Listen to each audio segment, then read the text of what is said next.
Kain na naman tayo mga kabyuda, mga ka-followers. Ayan, salamat sa inyong sa inyong pagsusuporta sa aking mga posts. Ayan, salamat sa inyo, no? Mga kabyuda, mga ka-reels, mga kaibigan. Yan, mga ka-senior, kain tayo. Bago tayo kumain, tayo muna ay mag-pray. Yan, ang ulam ko. Yan.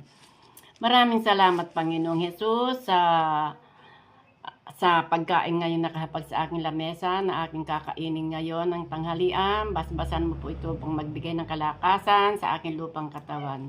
Itong aking samot panalangin, Panginoong Hesus na aming tagapagligtas. Amen. Ayan, kain na tayo.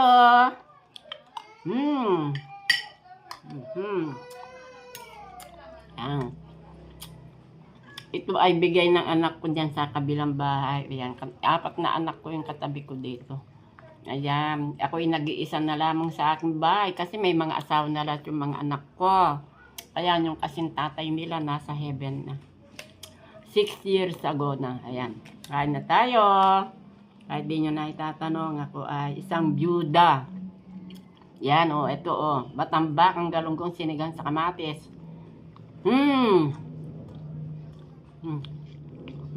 Bihira lang kasi ako kumakain ng ganito, no?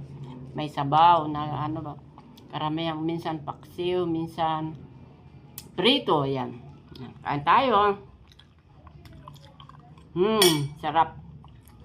Sarap talaga. Sarap ang mga bigay-bigay lang. Ayan.